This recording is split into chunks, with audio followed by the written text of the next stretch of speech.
Hello. Diana, good morning to you. Good morning. How are you? Well, and my apologies, I didn't get a chance to get to what you sent, Oh, that's okay. There's more.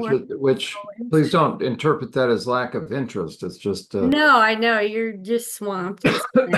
well, the little perps and perps apologists that I have to beat back online, I have to combat. I'm I just sure. they I'm like continue. freaked out. I'm gonna start having attacks. I Oh don't even know no, how to trust me, monitor things. right? And so no, I recently, they've gone after my professional license. So here I get this letter in the mail from the registered mail from the Department of Labor or whatever, saying that I didn't have to, something that I'm soliciting uh, on the nonprofit on survivorsupport.net. Um, Uh-huh. yeah, that whatever it says. Here's the little letter here Awesome. that the Secretary of State's office has been notified, like they don't have their own records, that the above referenced organization is not registered with the office. And I'm thinking, what are you talking about? It's not, sorry, I got a little, Right. huh? What are you talking about that I'm not registered with it?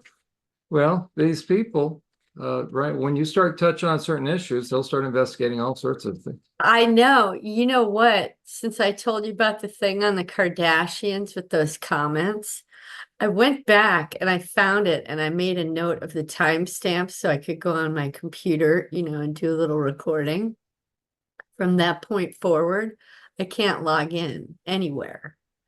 It won't recognize my logins. I even tried just a few minutes ago and it for me to be Now, able to go in there and just take a little clip of that one piece. So now I thought what that was what interesting. won't recognize your login? Hulu for the Kardashian show. Remember I told you about how they made a comment about she didn't want to eat this thing because it reminded her of human skin, of eating human skin. I'm like, how do you? And then the other sister with the black hood, black, big black leather So it won't jacket. let you in. No, Well, it's your account. You'll be able to get in. But I know, but I mean, I did. I was able to get in, but I can't get that show open. He'll say, I'm sorry, watch something else. Like, it's not available right now. I'm like, really? Okay. So we'll see. I'll keep at it. I'll keep trying. okay, and I'm looking forward to, and I haven't had a chance to even update my all my websites reference June. I haven't been able to do anything Oh, yet. really? Yeah. I just I don't haven't know. been able to get to them, but I look forward to getting yours up there. How are things going? Any comments? Any feedback from Pretty people? well. From no, from putting the videos up, just the Mhm. ones that you sent me. But I didn't see, I think I saw one comment on Rumble, but I think I selected the option for no comments everywhere because I thought Good for you. I don't want the good comments to blow up my ego and I don't want the negative comments to be a distraction. So I thought, because that's how Melissa does her website. And I was like, that's not a bad idea. Yeah, But good. those ones that you sent me, I was like, oh my God. And I was freaked out because, not freaked out, but I was blown away that in one day, there's like 36 views, and now there's like 125 or 30 or something. I was like, are you kidding me? I was like, oh, 164 now Is that right? on Rumble. Yeah. So, and there's nothing on YouTube or Odyssey. So I was like, wow. Well, not yet. I'm Where gonna did you put it on your I website? just put on Twitter on my Twitter page.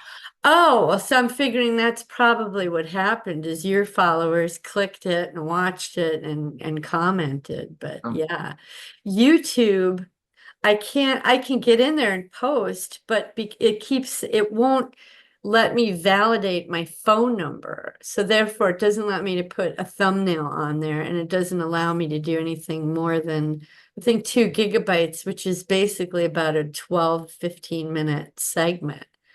So I had to take it and break it into 6 pieces. And I was like, well, that's okay, because they were a little bit more easier to handle. It was short and sweet, you know, so. So it won't let you validate your phone number? Yeah, because, and I looked at it, you know, after 4 or 5 times going through it, trying to understand, it's because it says that I have more than one account associated with that phone number. So you know, a couple of weeks ago, I went through and deleted every account. I think there was one other one that I had, because I thought, well, I want to start a fresh one when I, you know, launch the stuff. And, so I deleted all the old ones, and it's been probably maybe 2 weeks by now. And it still says no. And then I dug a little deeper and it says, well, you can't open more than one account per year.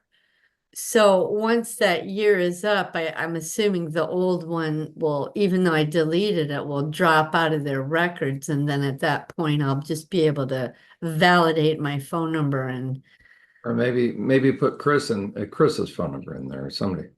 oh no, Chris would lose his mind. He doesn't even know I have the videos up. I mean, I talked to him about it 4 weeks ago and then 3 weeks ago, and he said something about it 2 weeks ago. But I just thought, well, he hasn't given me any pushback, just that he's not looking forward to it. And he made a comment about, I forget what the comment was, but I remember thinking, oh, I think that's his tacit agreement. You know, and so I thought that was his way of saying okay. But I haven't said, hey, check it out, it's up there. So, I don't know. Um, I don't know. I guess I did a TED Talk this morning. I don't know if you want to see that. It's about 10 minutes. Sure. It's like my parts want to show And then you we'll that. review Let's what see you if I sent me. can I've find got it. So share. All right. So and there.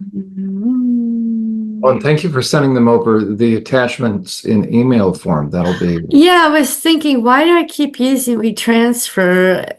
I think I started because I sent you a video once, but this is Good morning, everyone. this morning. It's good for you. Tuesday after the 4th of July. I think that's the 9th, the 8th or the 9th. I'm not sure. My hair is all wild. Out here in my garage, about to have a TED Talk. I've been smoking cigarettes for the past month. I have not been enjoying it, but I will say that some of my parts would only give me information if I smoked, which was really interesting. But in the process, it's been about, I think, 3 or 4 weeks now, and I'm back to a pack a day, just like that. I mean, within a week, which is fine. Anyway, so I've not had a cigarette yet today. It's been a couple hours, so that's good. But I think I want to beat out some of that stuff. So here we go. Got my little doggy out And in the your doorway. transparency and honesty is so refreshing, Diane. It's going to help so many. I just here pretty quick. Oh, I'm glad. Yeah, I don't know. I just feel like that's the way to go. I agree. Have that accompany the journal entry show. And now I'm procrastinating, so when we get busy, usually I have a song time on my phone, but I don't know how to get that song to go and have this camera going at the same time without screwing up the recording. So anyhow, here we go. You know, this will look weird, but sometimes I just like to swing it around. That's good. That's good. Yeah, you got to loosen up. I always stretch before too. Yeah. Yeah. It's so good that you're doing this.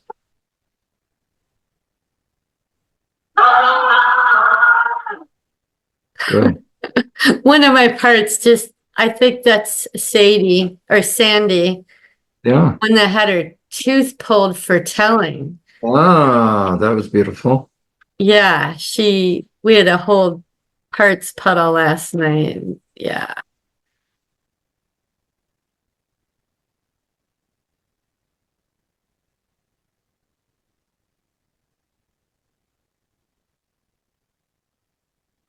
Good.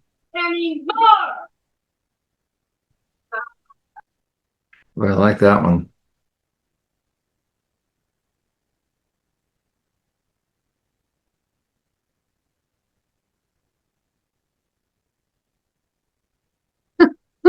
I don't know why when I rewatch this, it makes me giggle. That's great. It's just got to get it out. There you go. And you know what I really enjoy when I switch hands, being able to, it's like I throw it up and switch my hands in the air. I kind of like that.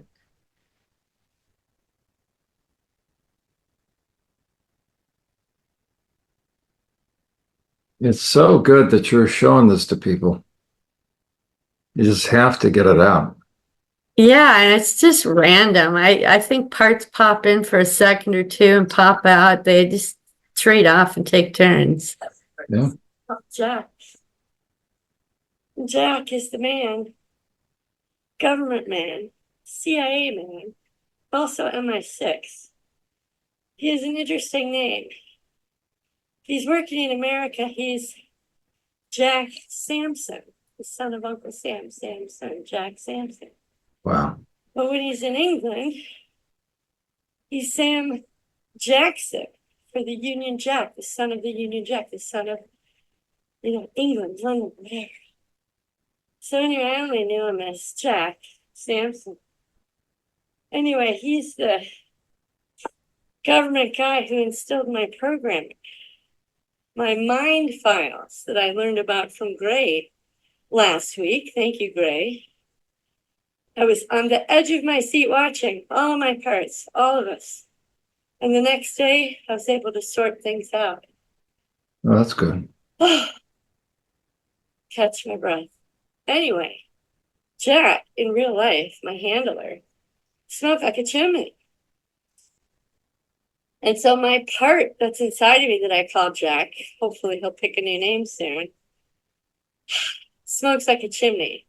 So when I allowed him free reign, which I have been because I had other parts that were, I had to kind of negotiate with them for them to reveal information, smokers, but I think this is the last holdout, Jack, the big smoker.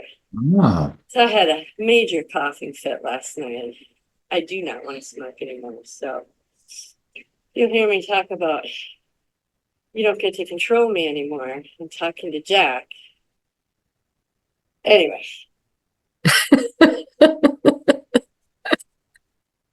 that's good. You're going to teach people so much.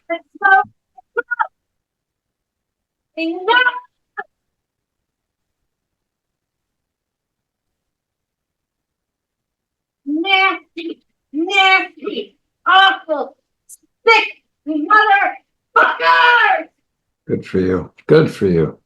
Sick, awful, awful. Good. Now, this is so good for survivors. Good for you. Oh yeah, Greta and Gerald like this. I like That it. was my grandma and grandpa parts.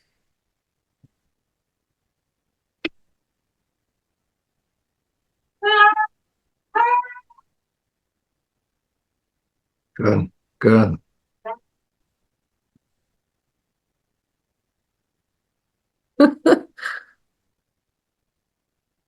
It's funny when I'm on camera, I'm more verbally expressive than when I'm just not recording.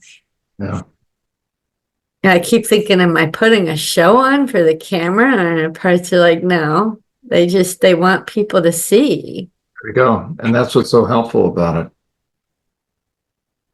Because all survivors are all pent up.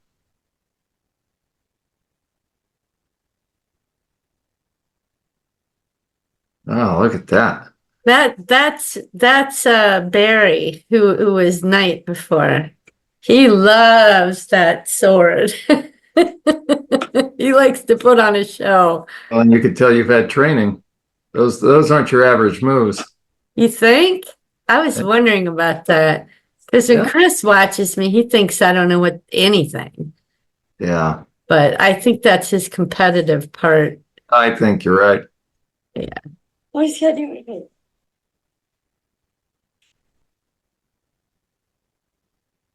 Good.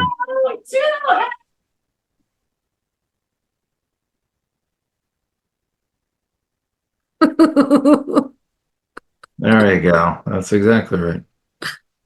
And they got to do the butt. Of course.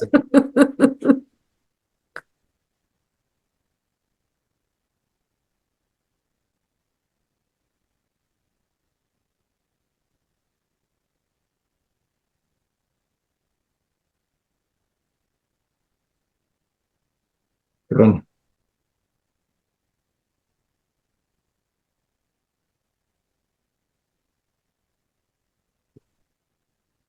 Well, you were really tapping into stuff. Good for you.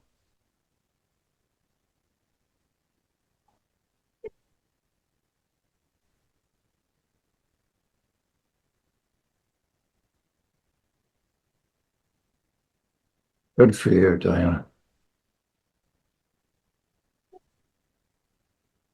Isn't that interesting with the grief and loss process?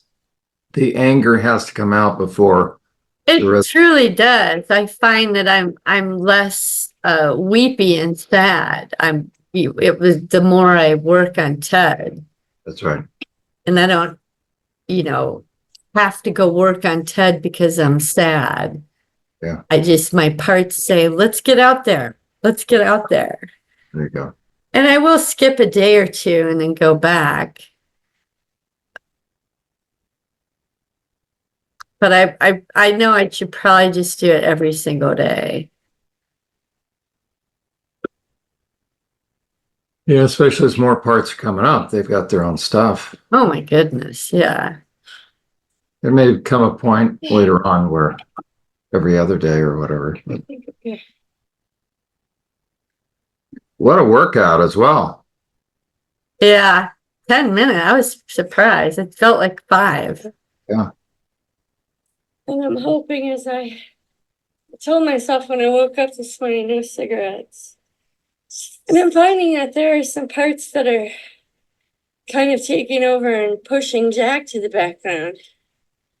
Not really submerging him, but saying, you know what, we're going to take the reins for a while. You just let us handle things. And then my cravings kind of diminish, but then it's like Jack says, no, take control, and the cravings come back. So I thought when I was feeling the cravings, come out and beat on Ted for a while. Hopefully that'll work over time. So right now I'm thinking, I want a cigarette. Anyhow, what is that? Oh, geez, 11 minutes. Okay. It's not too terribly long. 3 to 5 minutes. I don't have to blur that section out anymore. Thanks for watching. Yeah. See you Yeah. next time. What's that? Good job. Wonderful. Wonderful. And then I took a shower. Let me see what I want to do here. And if you're okay, I'd like to go over what you sent me. I don't want to. Yeah, okay, what am I doing? Okay, so I need to get those out because there's quite a bit. I don't want to, just because I didn't, my schedule is a little No, crazy. it's totally fine. I don't want to miss what you sent. So you saw that the 4th of July. Did we talk after that? Yeah, we did the 5th Jack and his programming. So okay, we start with Rose. So Rose, I'll say, so 7-5, laying down to go to bed, and I just saw a man standing over me, and the perspective is looking up one of his legs. Like you do a tiny little thing looking up, and He seems just as though he was an absolute giant. I had just been thinking about the baby that was aborted that I did not know about in El Paso. I was telling that baby, I'm so sorry that I didn't know. How could I not notice not having a period? How could I not notice my pants being tighter? But I didn't, and I'm sorry, my mind was not present like it is now. So I do want to acknowledge you, my beautiful little one, and I want to put you on my parts map because you were and are a part of me. I was thinking the name Swan is pretty and settled on that. As I drifted off, I started to see a bunch of roses growing and swaying in the breeze. Oh, It was that part telling me that she wants to be named Rose. Oops, shoot, because the rose always comes back. And she is coming back. I think that image that I saw was of her aborted and her perception of looking up at the men who set her on the floor when she was in a bag. I'm here to tell you, little one, that you were not trashed like the way they treated you. You are a precious gift of God given to me for a very, very, very short time. And now you're back with me again. So, my little Rose, I hope that we can give you a good life and you will grow strong and happy. Please forgive me for not acknowledging you. Please forgive me for not even sensing you. But I sense you now. I feel you now. I hear you now. And now I'm going to love you, hold you, and make you grow. And you can decide whatever it is you want to become. My little Rose, I love you. oh, that's beautiful. So it's just about midnight and I'm hungry after dictating that. So I'm laying here being hungry. I got up and had a couple of pieces of watermelon. As I was eating it, Rose was telling me that she was the one that got hungry and that she wanted watermelon because that's how my mom gave birth to me. The story goes that my mom was pregnant with me and she had a craving for watermelon. So she sat down and ate a half a watermelon. When she was finished, she went into labor and I was born, and it was a very quick delivery. Rose really likes that story. So her first meal was watermelon. Oh, And we're going to eat a whole bunch of watermelon the next few days and weeks because I'm really enjoying it. We're going to make Rose strong and healthy. there you go. As a matter of fact, we're going to make all the parts strong and happy and healthy and productive and loving and free. So I'm going to lay down and go to bed now. Everybody can come and snuggle with me. Let's get comfortable and have a good night's sleep. So that was cool. And the next day I put her on my parts map. Oh, And then this, I guess she wants me to show you. I don't know if you've seen this yet, but I'll show you Rose. This is little Rosie. oh, that's wonderful. And you know, the picture before this one was just a field of roses because I couldn't see her. And then a couple of days later, I changed it to this. I just thought it was darling. It's very cute. So she's Rosie. Okay. Oh, this is the letter I wrote to Alan about something that happened to me. Now I've read this to you before. Oh, But yeah. these were the parts I took off the map thinking were not parts. And then there's Alan's response. So I put them on the parts map too. I got you. And then this is the dream, which I read to you before, where Jesus, I was on top of that church with all those people and he flew over and we had that moment. So we don't really need to read that. But this is a couple days later. So it says I'm laying down to go to sleep, but not necessarily drifting off, but resting. I had an image of a little boy with his eyes to the ground at my feet, and all I could see was his forehead and his nose. I could see the top of his head, his forehead, his eyes, his nose. It was his turn for the guillotine. And so first what happens is I just get the image, and this one wasn't even startling. It was just there. I'm like, well, what is that? And so Eliza started talking. Instead of walking up to it like all the others quietly going there, he ran up to me, grabbed my robe in his hands, or wait, on his hands and knees and put his head down. He didn't say a word. I think he was like a little Hispanic boy who couldn't speak English. He shook his head back and forth imploring me without words. I knew what he was saying to me. He was saying, please don't kill me. Please don't kill me. He was pulling on my black robe, looking down and silently begging. The helpers on stage came and took him and put him on the guillotine, held his back down and nodded to me. I hesitated. I swallowed my empathy and pulled the cord. That boy's head rolled to my feet. I looked down at it and his dead eyes were looking at me. I told myself not to ever look at another one again, only look at their bodies, no head, no eyes. Eliza is showing me that they use the guillotine on stage for shows, but it was set up in such a way so that a basin underneath could collect. It's always about collecting the blood, Jon, always. Collect all the blood easily without splashing and squirting all over the place. It was not like the shows in Canada. Sometimes they were not even on stage. It was like a conveyor belt of bodies once the head was cut off and the blood drained. Eliza had to use a machine hundreds of times, although she did not kill hundreds of people. They would cut the heads off and collect the blood. Then the helpers on stage would collect the body parts and move them off stage. Once all the victims were done, the helpers would take them to a side room. Once the execution part of the show is over, she joined the butchers in the slaughterhouse nearby in the same building, which I've later discovered is a separate building. Or maybe I'm right. That's where Eliza waited for the helpers to move their hands into place, and Eliza would cut off their hands. Same with their feet, arms, and legs. The helpers would move the body parts around, and Eliza would push the button to cut up the body. It was a cleaner cut. It was a butcher shop. Hundreds of hands in one container that had wheels under it, like a laundry cart in a hotel, except with a spigot in the bottom.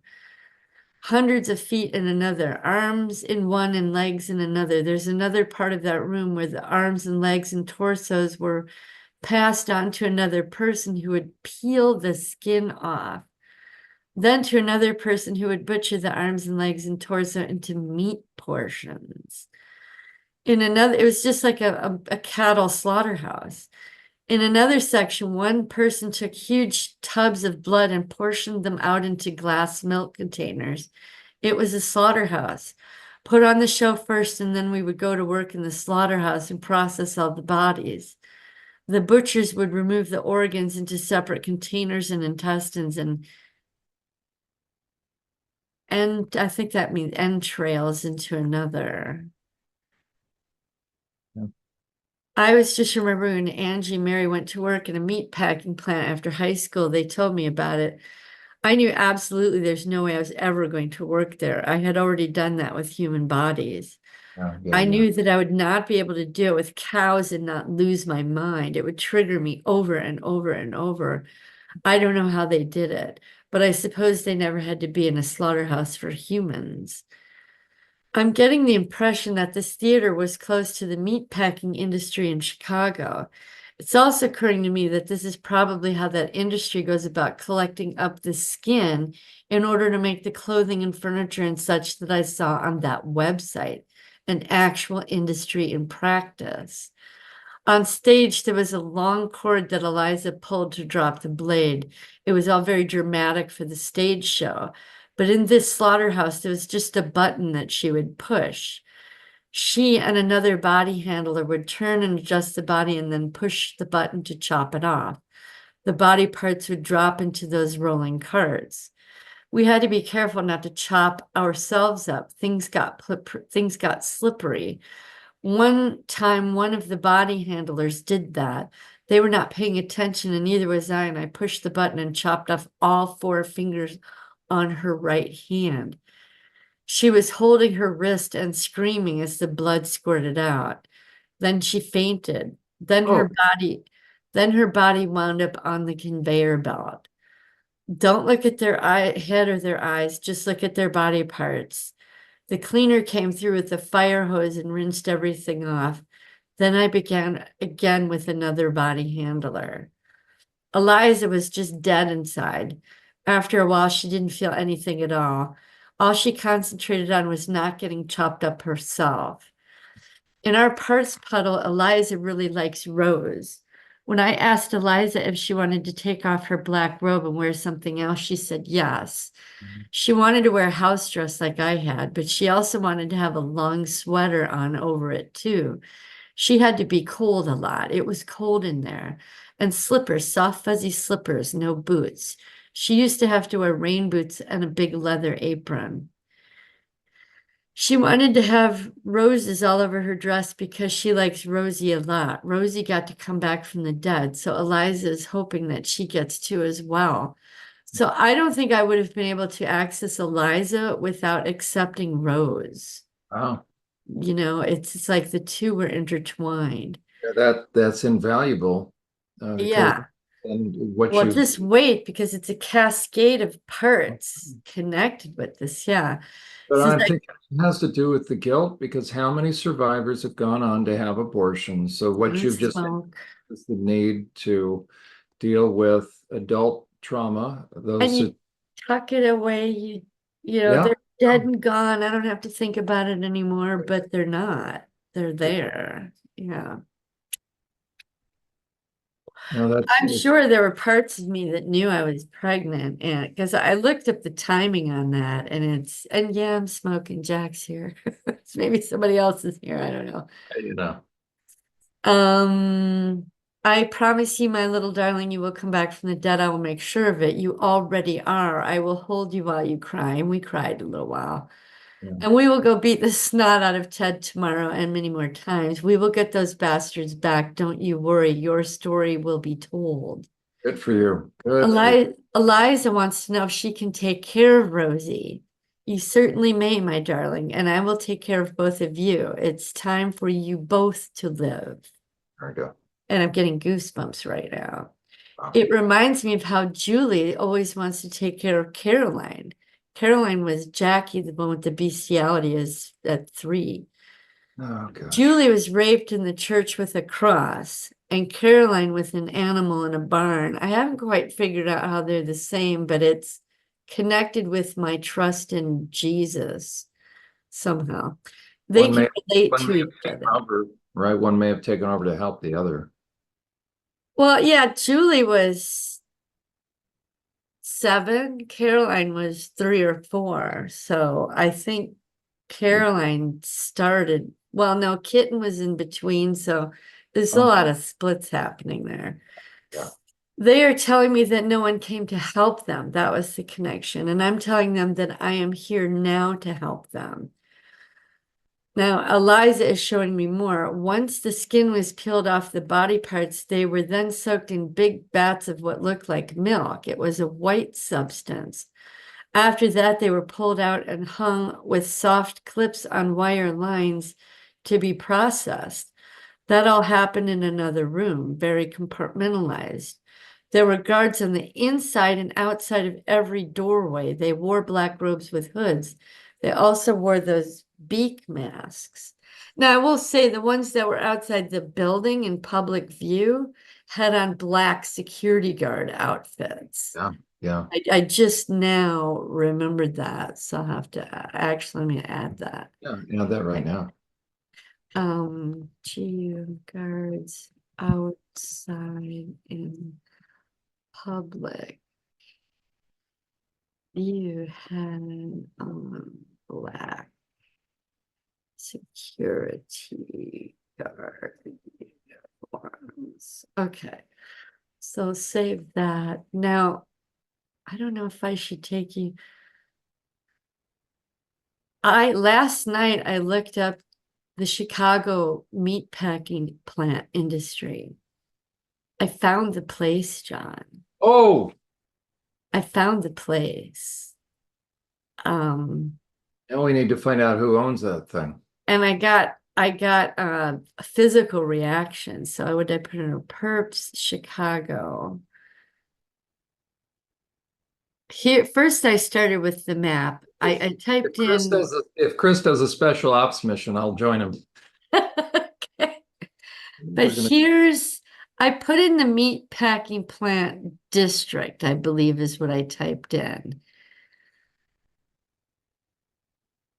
All right, so put you over there. And it's this whole area, and I thought, geez, Louise, that's a big area. But what caught my attention was this Chicago Theater. It's on the same road. So I was like, well, that's interesting. Okay. So I looked a little closer on the map. There's the Chicago Theater, Fulton Market District. I'm like, well, okay, let's check that out.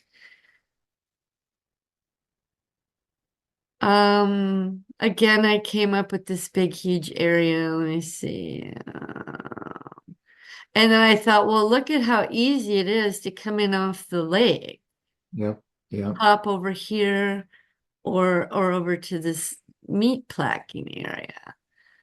Okay, so I zoomed in closer. I should have taken a zoom of that, but anyway, I found, well, first I explored the Chicago Theater and I did street views of it. That's what it looks like. And that didn't really do anything, but I thought, well, let's see what's back here. The back of it. This is what gave me the heebie-jeebies. I remembered this arch and the Wow. circles, right? So I was like, okay, we got homeless people hanging out there now. Here's the other view, the same view from the other side, but I believe this door, I went in this door or these. This one got me.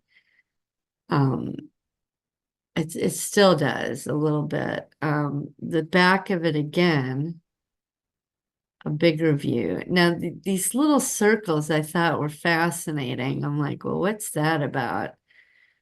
So I tried to get closer and look at it. It's got some insignia. I can't get close enough to see what it is. It could be new or it could be old. I don't know, but just something about it. It's like it's like these are words engraved into there, but if you look at it from a distance, it's a cross with like it's like a sigil, a symbol of a demon or something. To me, it's what it looks like. And then you got another one right in front of it. Or it also reminds me of the sickle that you would use there, I used to chop off heads with. And then I thought, well, okay, let's take a look. And here's the very front, the sign I did do you know what the Y is significant of in masonry? No, When a mason gets in trouble and they're standing in front of someone that they think can help them and they give them the Masonic signs, they go like this and they say, couldn't you please help a poor widow's son? And Alan taught me that. And it's code to them to say, look, I'm a Mason and you must help me. That's what the symbol Y. Now, why would that be in the middle of this Chicago with the big yellow bullseye?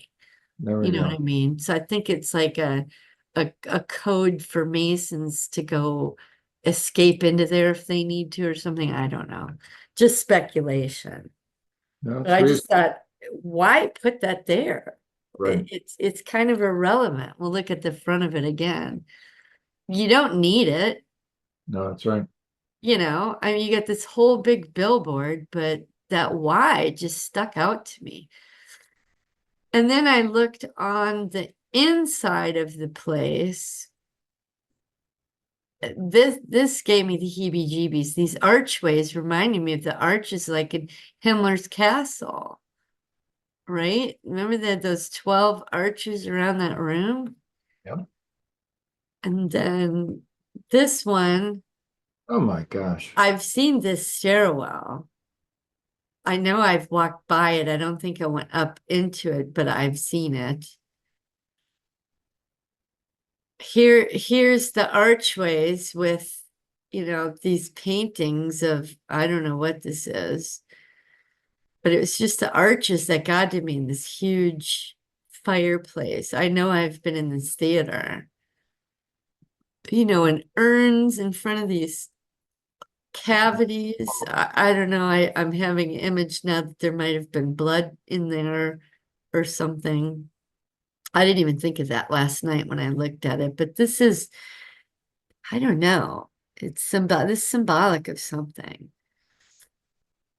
And then this, again, all the archways all around. It's like they got a thing with the arches. And I mean, these seats could have been changed out 5, 10 times over 50 years, but it's this architecture that I remember.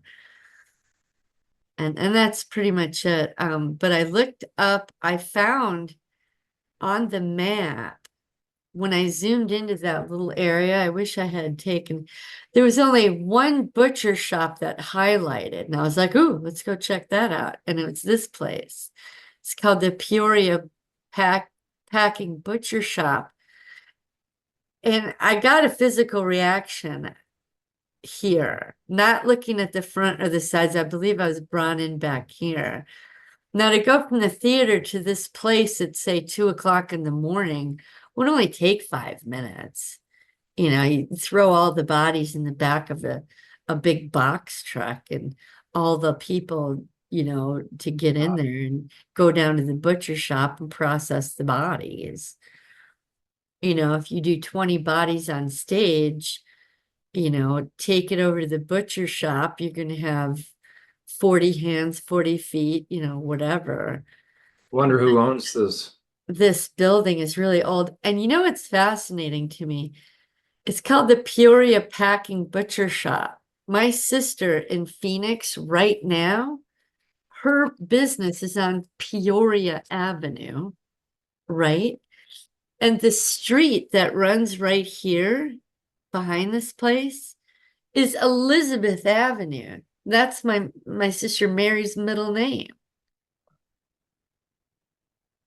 Whether they're connected or not, I don't know. Mom always told me that she named all of us, not Dad, but I just thought it was funny that Angie would select a business on Peoria Avenue, and here I am in the Peoria Packing Butcher Shop. You know? It'd be good to do a history search of who owns that building. I looked up what the Chicago Theater and Satanism, and has been involved in a few instances related to Satanism. Oh, a few. What? Yeah, you know. But this is 2018, 19, 23. Well, I'm thinking, okay, if they're willing to record this, what's to say they weren't doing that 50 years ago? Right. Basically, it's just that they had put a snaketivity display up and, you know, just their creepy little stuff they like to do it. Whatever. I couldn't really find anything more there, except I did dig into, where is that? Yeah, this is the Wikipedia on the theater. During the 1970s, I finally figured out how to get the PDF. They were having financial problems. And I thought, well, yeah, during the economic and social changes of the 70s, the theater slowed down, affecting visibility. It was reopened for stage shows in 83. So during the time I would have been there, it would have been shut down, but still physically standing there. And so maybe they made money by renting it out for satanic practices. Yep. You know, that's the only thing I could think of. And then it just goes on to superficial crap, you know, but the architecture. Oh, and this was another thing that got me. Do you know what my dad's grandfather did? Not his dad, the one that helped abuse me, but his father. It was either his mom's dad or his dad's dad, was an architect in Chicago. Oh, Prominent enough that if you look up Chicago, there's a street called Avers Avenue, my maiden name, and it was named after him. is there over as far as Right? I should show you, but do you know what Sepulveda Boulevard is like in Los Angeles, right? Yeah. Huge, long Sepulveda Boulevard. Well, Avers Avenue is like the equivalent of that in Chicago. It's massive, it's huge, it's long. my sister Mary and I went there to visit it, and I took some pictures, and we went to the hotel that we were told my grandfather helped, was a help architect, an architect on that building. So I dug through that a few weeks ago, and I couldn't find, Mary and I could never find his name connected to that building. But I thought, well, if he was the Satanist involved, then maybe they wouldn't put his name down there. But he was prominent enough to have an entire street named after him. I don't, I wonder, I'm just sitting here thinking now, I wonder if Avers Avenue goes anywhere near this theater, because we were in the north side of Chicago. We didn't want to get that deep into, And you wonder if he would have had any hand in that, the design of that building. maybe, yeah. Because this, I should take pictures of that. See, here it was Fulton Market District, Chicago. I'll just show you that again. So it's this red square here, and so I'm looking around, going, okay, what's in there? There's a lot of stuff, and that's when I ran into this Peoria butcher shop, and I clicked on it, and so I took that picture. So actually, I'll do that right now. Yeah, how did you get that red square? How did that? It's the whole district is the meat packing plant That's area. It was a swamp back in like the 1800s that they decided to turn into where they processed their meat on top of a swamp, John. And this area became the place everyone sent their meat from like half the country. So all the meat was processed on top of a fucking swamp. and It's amazing. they have water access, of course, they could bring them in. Yeah. So Peoria, well, I'll just put the meat packing district. Wouldn't that make sense? Are there Chicago dock workers? Is that what's? Um, yeah, I mean, look, it's just right there. But You that's know, big enough to bring the barges. river out to the, yeah. And so that's where all the, here, let me see, slaughterhouse article. Oh my God, John, you'll freak out when you see this. Let me make this bigger.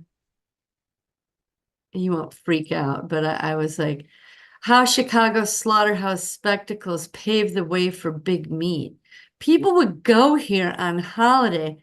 Its promoters clearly thought there could be no more appropriate way to observe a festive Christian holiday in the midst of an American capitalist hothouse than to open the greatest livestock market the world would ever see.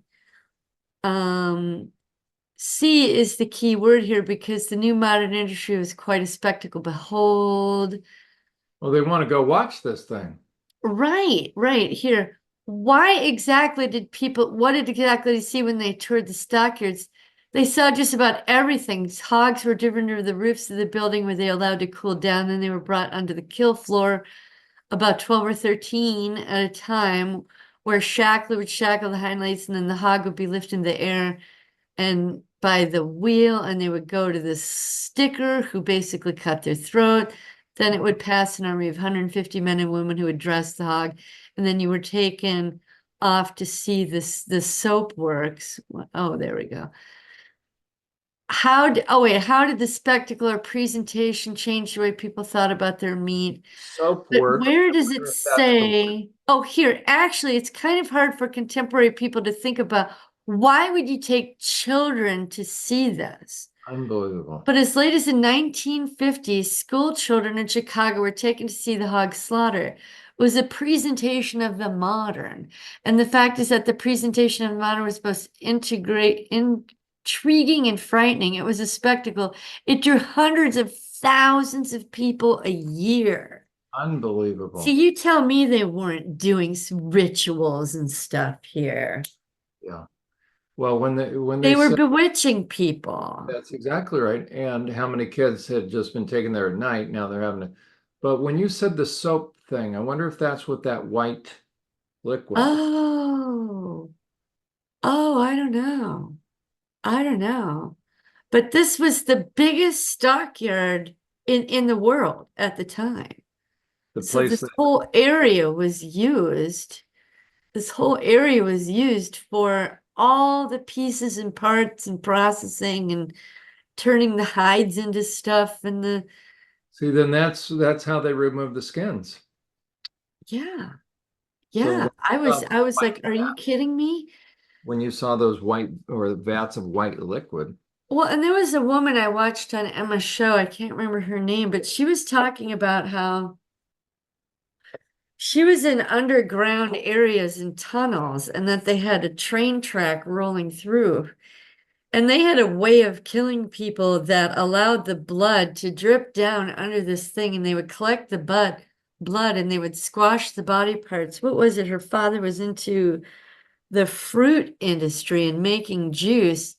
And she was talking about how they would take some of this blood and put it into the juice that was sold to the public. And so she was warning people, she's saying, look, you don't know what's in your food, so try to go as organic as possible, use your local markets, blah, blah, blah, because I've seen it. And this was like 30, 40, 50 years ago. And she Coca-Cola is said just, if it was happening, that was happening now. And I got to thinking, oh my God. yeah, Coca-Cola was just outed as having, aborted fetus stuff in there. Susan had referenced it, but then there's Oh my God. I'm so glad I stopped drinking soda like 15 years an ago. actual court case. They're having to pay out. Oh, I'd love to see that. If There's you have the link, you send that to me. But what else did I want to show you here? But I was here. I put on a show for, how long is a show? Maybe an hour. And that would be, I don't know, maybe 9, 10 o'clock at night, maybe even midnight. And then we'd be carted over in the truck over to the slaughterhouse. And, you might as well use my skills. Why send me home when you can terrorize me even more and have a free worker? I just thought I did the shows and we went home, but no.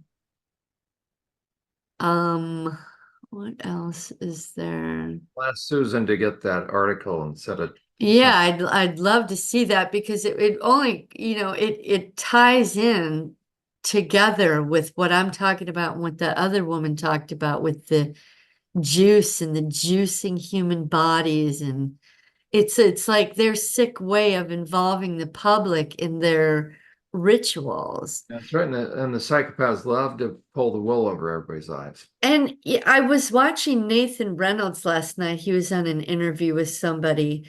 It's broken into 3 15-minute parts, but in one of them, he was talking about how he said, when you drink human blood, it does something to your body. It messes up your body. And it takes a while to get out of you. That's why he does organic and grows his own stuff and whatever. But he goes, you should, it messes you up. And I never really thought about that. But I thought right now I'm thinking that must be how they get the public involved and make them sick and have that they're cannibals with them unknowingly. So that was just disgusting. And it's funny because I remembered the slaughterhouse thing and it didn't even dawn on me till last night at like 9 o'clock. Oh my God, see if you can find it. And I found it in under 10 minutes. I was like, are you kidding me? Okay, so it'll be interesting if you can find the history of the owners. Yeah, that's all I could find online. I Yeah. kept thinking,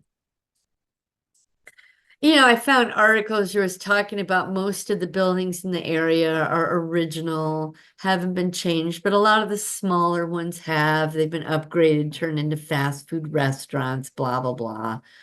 But that building looks, 50 years or more older. So Matter of fact, I know that's where I was. now that I'm thinking about it, I have an SRA survivor who has as her business looking up history of real estate.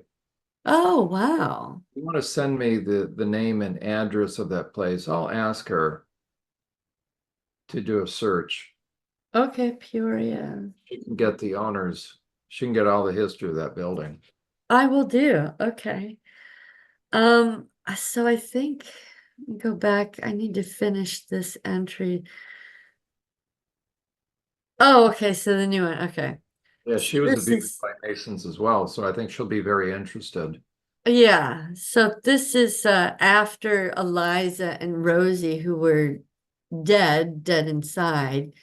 This triggered a cascade. It says, so Julie and Skylar are filling me in on a few things. Both of them were raped, but Julie was the one who was raped by the guards or Sister Mary John. Skylar was the one who had to perform in ritual orgies. So Skylar split off of Julie. Skylar would get very angry because she was told that if she got the #1 spot, in the sports stuff, that her reward was to have a celebration dinner and get to go home. But that was just a lie. They always had an orgy afterwards, and she had to participate right along with everyone else. And it was actually worse because she was the winner. That's right.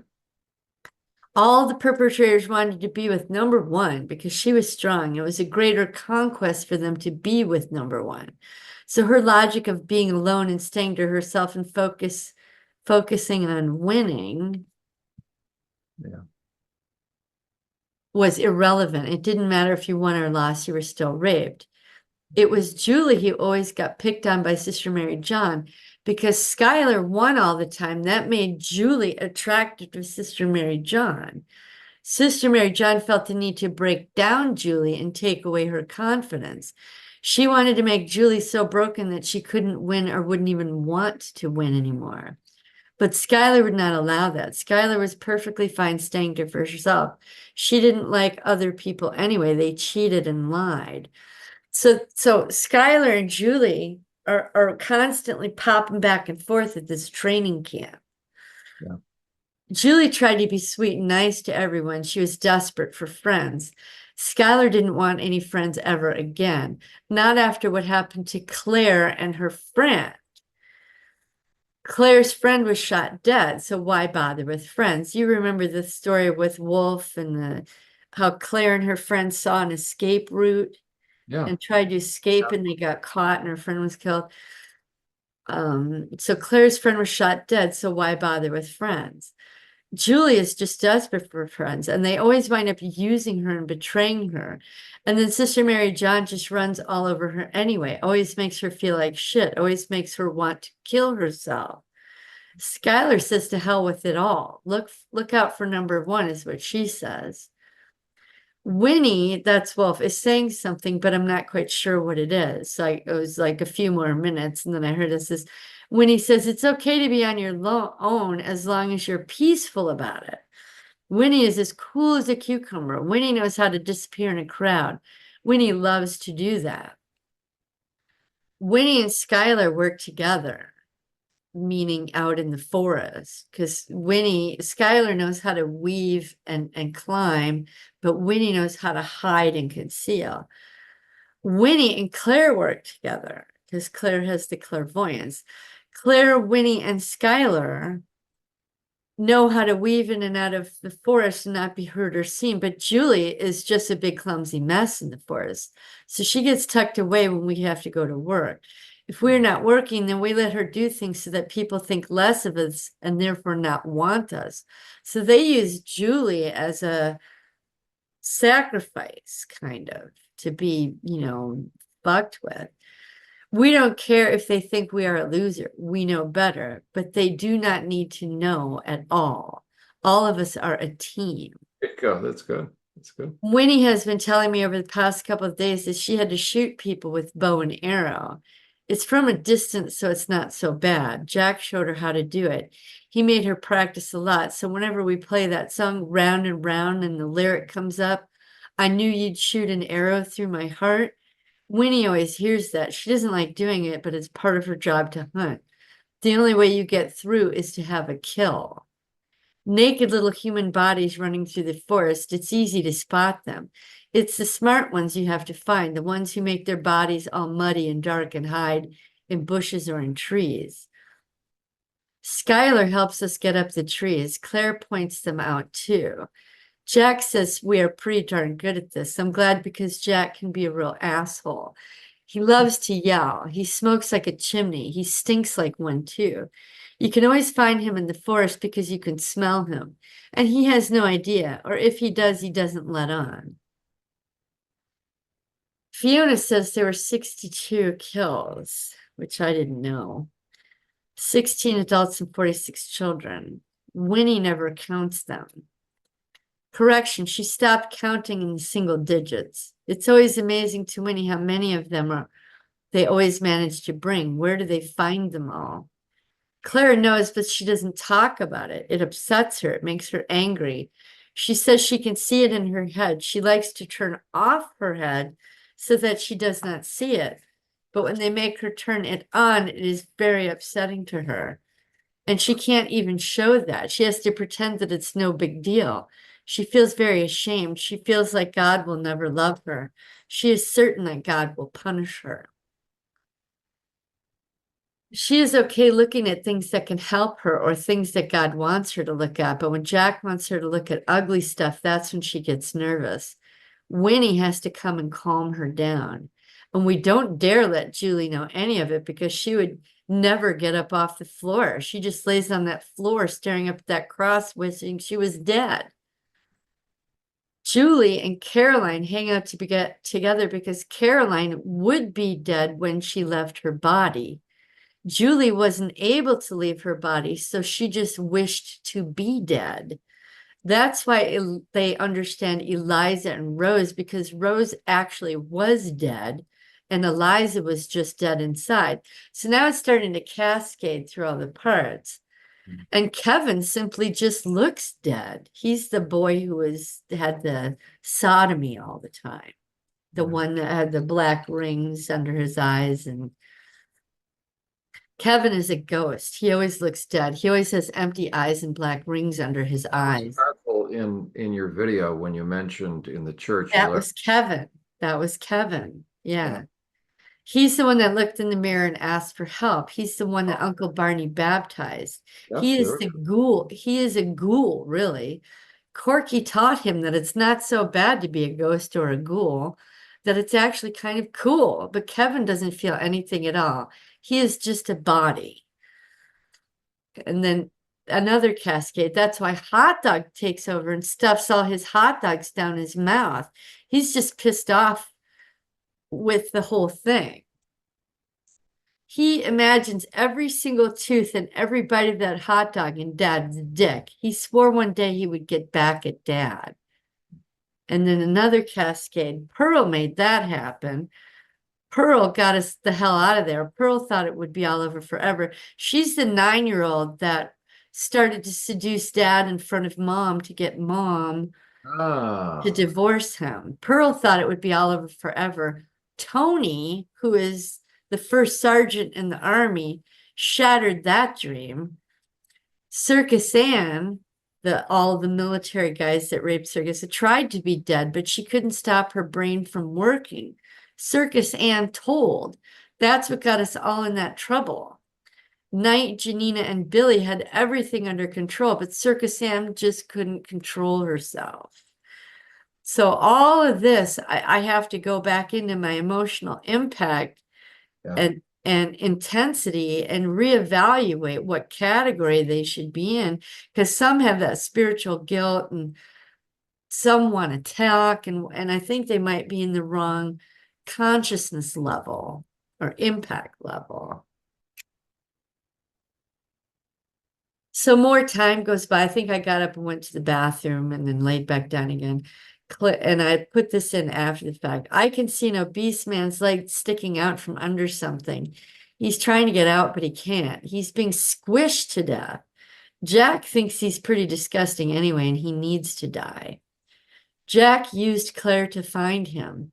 He was part of the child trafficking ring and child pornography. Jack got a lot of his children from this man. Jack thought he was just disgusting, not because of what he did for a living, but because he was obese. Jack was so happy when that man screwed up because now Jack could take him out. Jack said someone else will fill his slot. All we have to do is wait. Jack and his friends someplace had a big press, like the way they would squish cars, but it was inside of a building, and it was a big, huge machine that squished him to death. His body exploded. Claire saw that from her bed at night. Jack had Claire watching him for some time, so when he died, she knew it. She knew it because of what she told Jack, and Jack found him. She knew better than to send Jack on a wild goose chase. If she did, she would get locked up in the cage and starved and starved and starved. They would light people on fire or have dogs eat people in front of her while she was starving and starving and starving. She finally gave up. She told Jack whatever he wanted to know. She always felt guilty because God showed her these things, but she had to tell them to the devil. She was very conflicted. Winnie would comfort her and keep her calm. So Claire would withhold information, and they find, or she would send them on wild goose chase. They would find out, lock her up in a cage, and then Wolf would take over, and because Wolf had already been in a cage, Wolf's like, okay, I'll handle this. Just calm down. And she would push Claire to the side and do her Wolf thing. So, and then time Diana, more, with huh? that, I'm wondering with that press, obviously that is a commercial. Yeah. I kept wondering, was that in the meat packing thing? But I don't think so. I remember, I think it was in a junkyard in Milwaukee. Yes. And maybe they used one of those presses to squish cars. And so here's just a whole nother entry that went nowhere, but I thought I'd better record it. I just saw a man tied to a chair with a hood over his head being beaten and interrogated. So there's a part telling me that was a new part, current part, I don't know. Sorry. You know, if it's a junkyard, then that would be an easy way for them to transport kids or, to a trash, Yeah.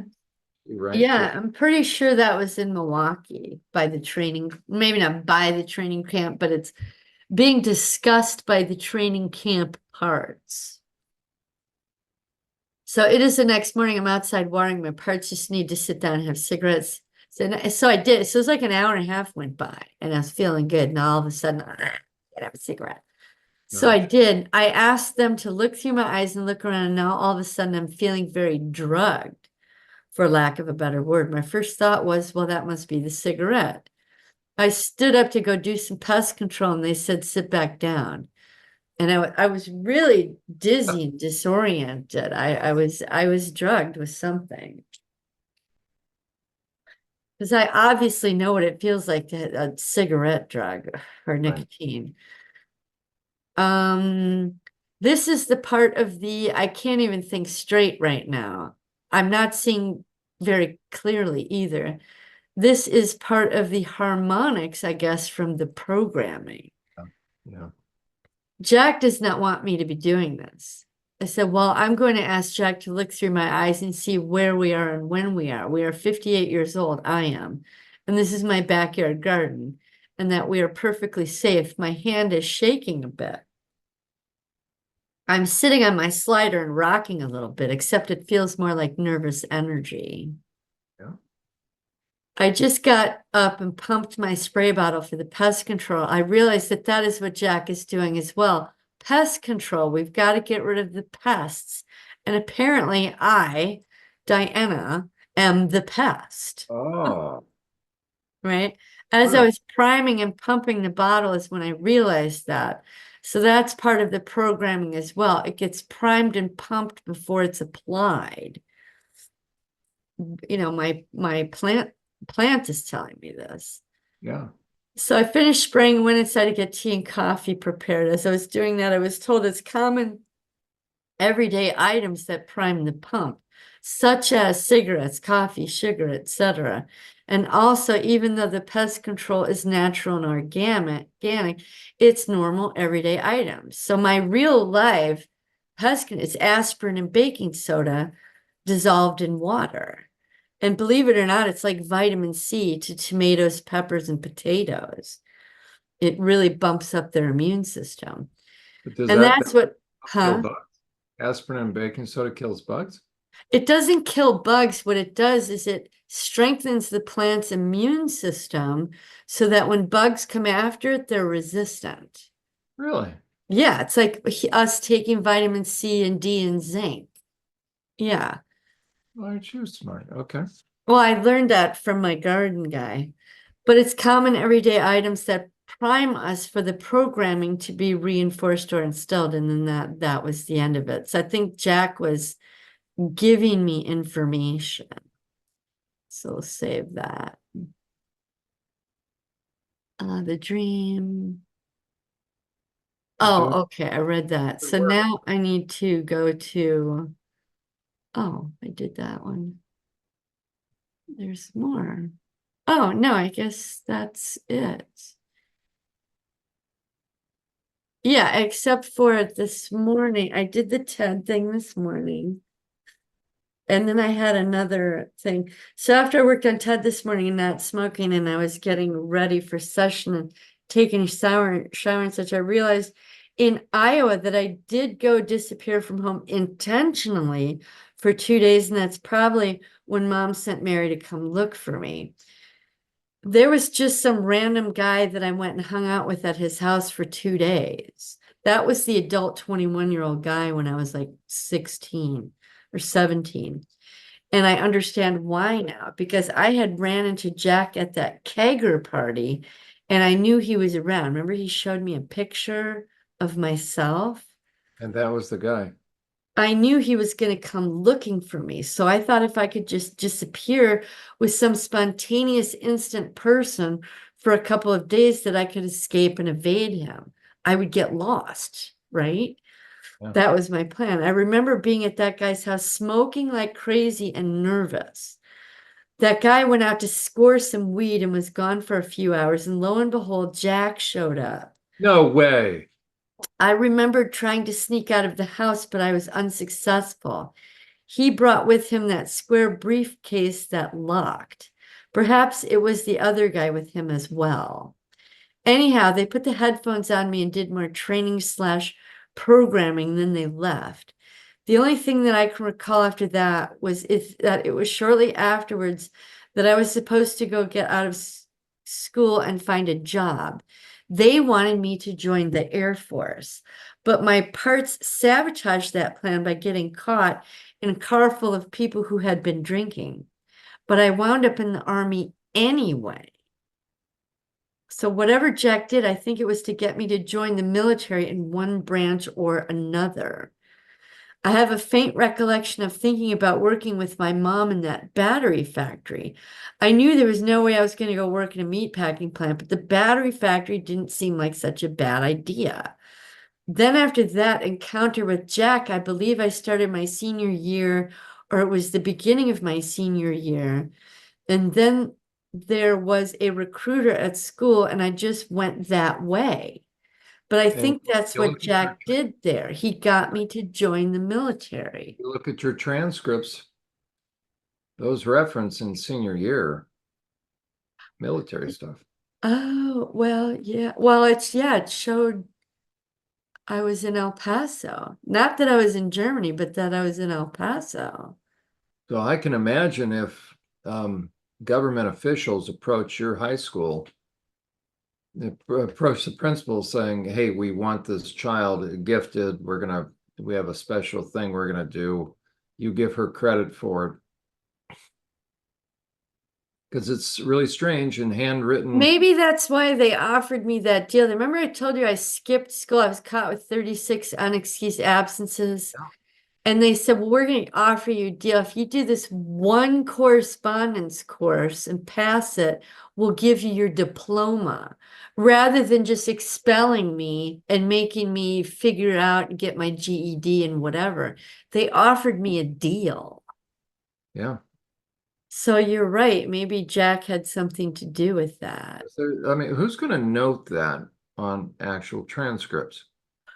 Right. And I didn't even know where I was going to wind up. I mean, I was still, that was still 2.5 years away. Oh, and I was going through my mom's, when my mom died, I took all of her pictures and stuff. Angie Mary couldn't care less. But I found all the postcards that I mailed to my mom when I was in Oh, Germany. She saved them and put them in a little thing. And it made see? me feel special that she would save that. All the pictures and postcards. And all of them were all the castles that I went to with the Oh, dates, right? But the last one was in, did I take it? Did I put this in my thing? Shit. It was a postcard from when I went to Berlin. That was my last thing after Himmler's Castle. We finally got approval to go to Berlin, and I'm pretty sure that's why they approved us because I did what they wanted, right? Oh, where is it? But this postcard, I took a picture of it, and I don't remember if because I was looking up what pregnancy looks like through the different months, how big of a bump you have. And I was trying to think I might have been like about 3 months pregnant when yeah. I got to El Paso. And I thought, well, when did I get there? And it was, oh, here's the postcard. It says, "Hi, Mom. Went to Berlin for 5 days last week. Had a really good time. Went with a girlfriend of mine. We drove up 8 long hours, but worth it. I spent too much money. By the way, the transfer didn't go through for some reason. So I decided to use the money for some things and travel a little. I think I was transferring money to some, anyway. Talk to you when I get home. 60 days, I put exclamation mark.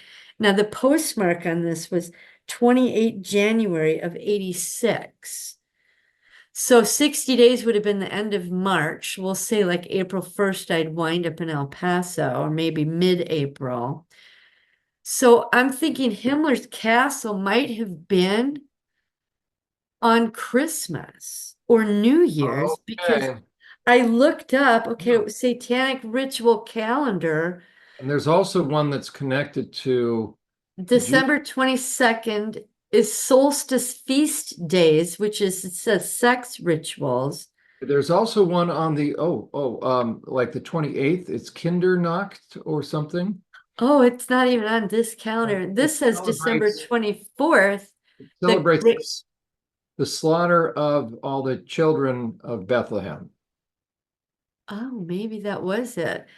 But this is December 24th. It says High Grand Climax. And on the side it says blood rituals. But yours might be right. So if that was, let's just say that, what did you say, the 28th? I would have been 3 months pregnant by the time I got to El Paso, 3.5 months. And that's when my pants would have got tight. I Oh, wouldn't have had a period for 3 months because I kept thinking, how could I not know? I knew all the other times I right. stopped bleeding. I stopped having my period. But I think because I was transferring, going to Berlin, my parts were all screwed up from Himmler's Castle. Or Himmler's Castle happens, that gets tucked away. Then I have 2 months before I go home. I'm going to Berlin, so there's a huge distraction trying to get all the paperwork and all that shit, and then the drive and the actual thing, and then packing up and getting ready and preparing. And I remember I went and found my boyfriend from when I first arrived in Germany. And he and we didn't hook up as boyfriend and girlfriend, had sex or anything, but we bonded again as friends because we got there on the same day and we were both leaving on the same day. And it was like God was giving me someone to cling to on the plane.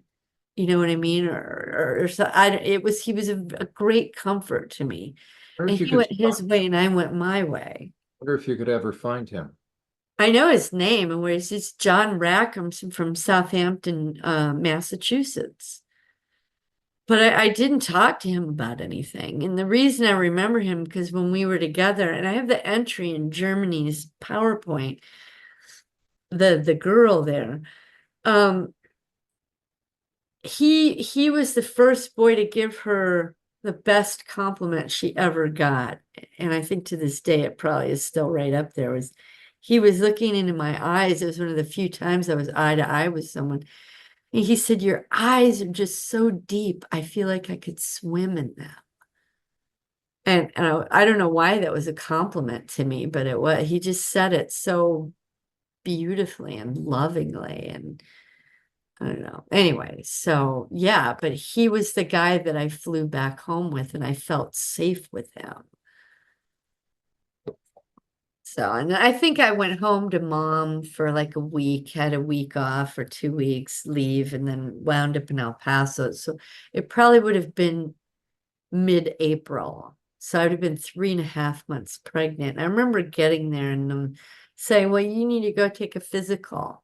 And I'm like, "Well, I don't understand. I didn't have to take a physical when I got to Germany." "Oh, well, that's just how we do stuff." Yeah. And then that's when they took the baby. That's what they were doing.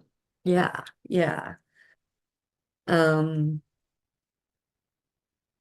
yeah, anyway, so that was it's fascinating to have the puzzle pieces start filling in rather than all these disjointed little things, and the emotional and connections between the parts and how they all know each other, and Well, but it's only because of the dedication that you've approached this with. oops, sorry. And that's why, again, your journey, Diana, will serve as a roadmap for other people. You're that, it's a interesting where it says that Jesus is not just our great high priest, but the term trailblazer. I'll have to find, I think in the book of Hebrews. You keep saying that, and I believe you, and I get it, but it just seems so natural a process Well, and that's how it's going to be, right? It's just, you're just that doing what comes naturally, I'm like, but the big deal, at the times that it gets But when overwhelming. you talk to me about how Judy, I think he's married Judy, she's still all these years later, not even, out of the Oh, beginning that's right. That's stages. right. So I'm like, I think that's my purpose, is to show people how to just move through it.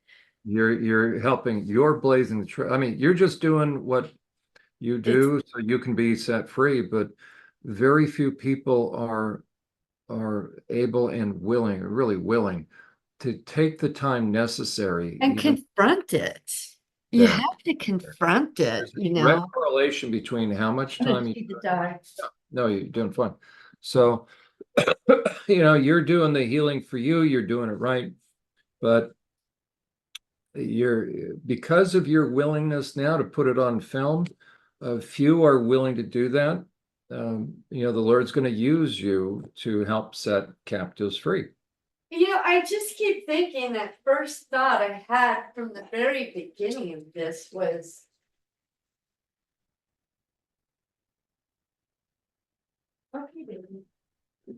no matter how difficult and scary and adrenaline filled and sadness filled and mentally crazy, it's nothing compared with what those parts went through.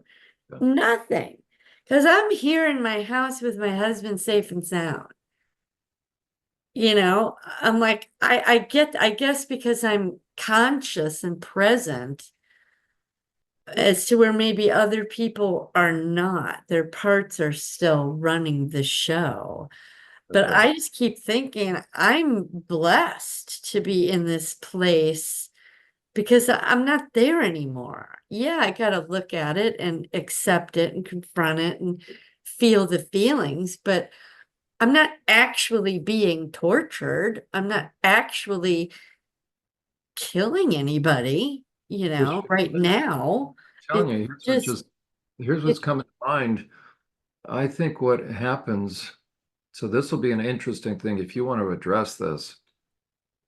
maybe there's more people than I'm working with that I'm aware of who are still in touch with the perpetrator. Or, for That's instance, what I was thinking. If someone's like mom. not in a safe place, See, I really think that's it. That their parts are running the show. they're not telling me how often they're. I just discovered one again was still in touch with mom up till just recently on a daily basis.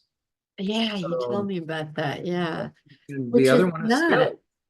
So you have to make a break. You have to risk, but you cannot if if you've got that level of cult connection going on, then Yeah. no wonder they're not going to be able to make any progress.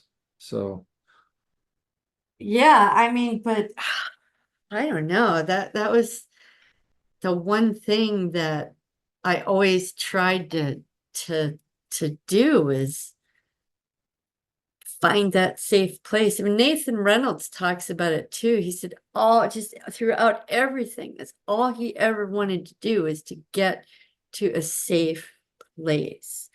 And yeah, he went to the wrong places thinking they were safe, but he figured it out, got out and tried something else.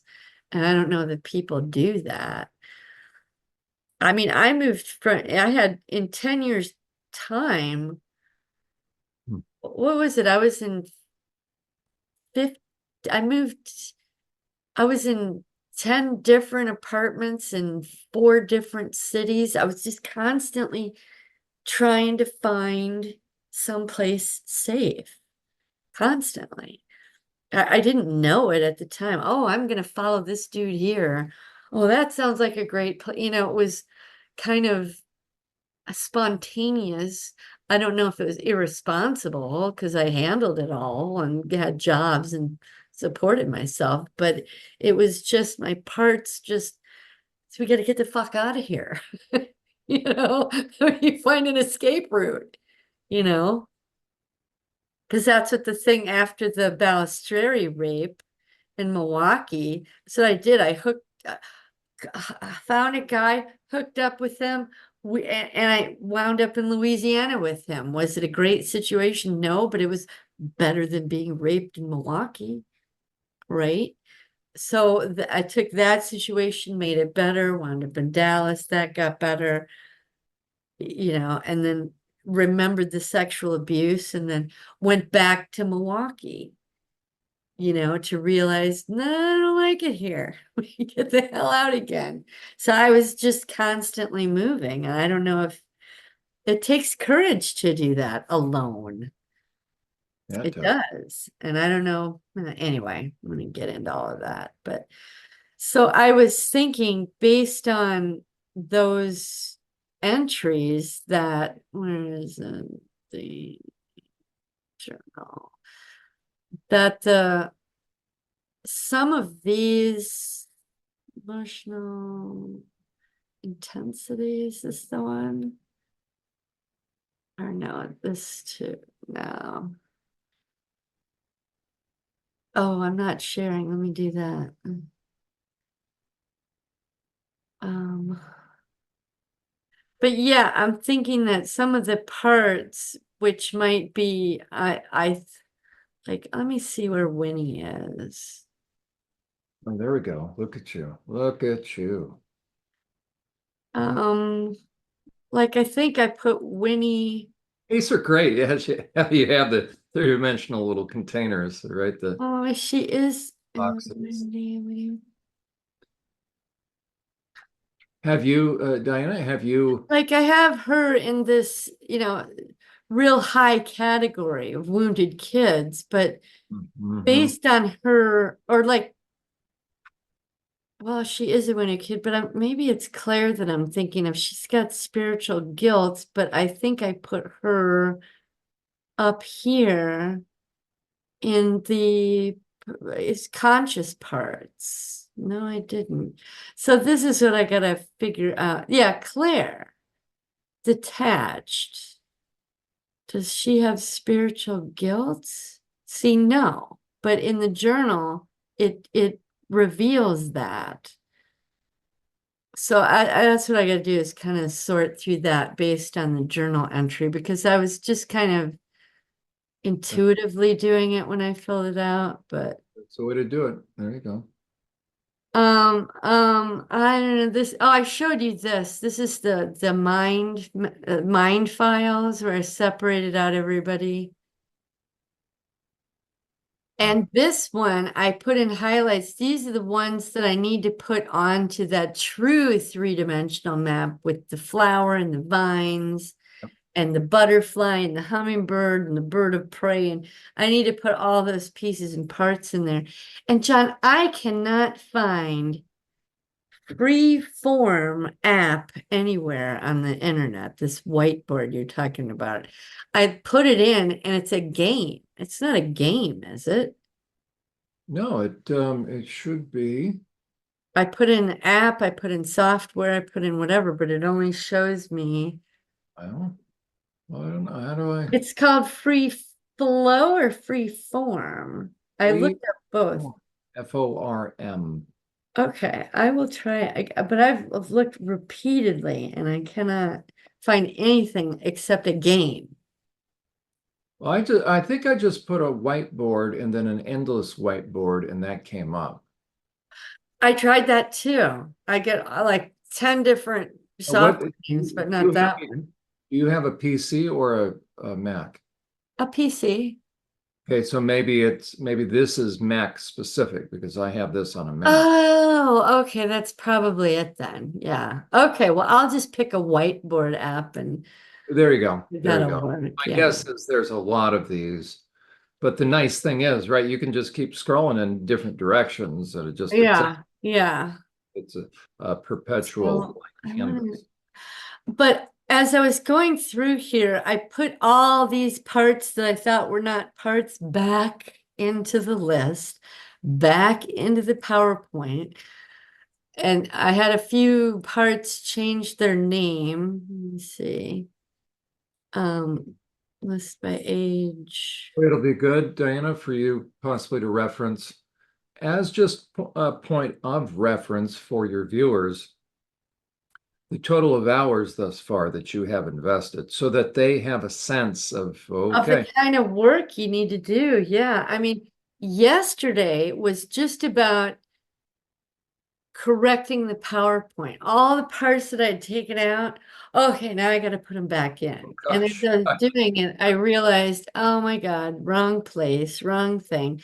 And because they weren't there when I did this piece of the pie here, then I okay. had to redo this all over again. And I had to redo the graphs and I had to redo all of it all over again. But it's kind of good that I had to do it again because it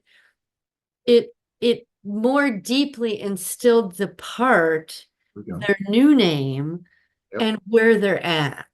Okay. Like going over it, that repetition and going over it and over and over and going, no, And you're that's really refining, you're really tapping into getting a sense of every part. yeah, yeah. And so I guess there's little Rosie. She's just so cute. I just love her. That picture when I saw it, I was like, yeah. But that's when I put Look at you. Wait, I let's put go the for this. I Okay. put the parts back in with their correct names and I made sure the impact level was right. But this was the mind files. I was trying to create Yeah, those let's go over these. Look at you. pages. You're doing cutting edge work, Diana. Honestly, it's Yeah, beautiful. because Ray was able to help me do the mind file thing. I don't know where to put you. I was able to say, okay, instead of these 2 or 3 pages, I actually have 6. And Okay. they're color coded. So this is red, even though it's not super red, but emotions. Mhm. And so this was the happy, playful. This is the sad, depressed. Yep. This is sad, depressed, and anxious, Mhm. Mhm. anxiety. And this is the anger, the rage, the Right. righteous indignation. I tried to put it as close to the picture as possible.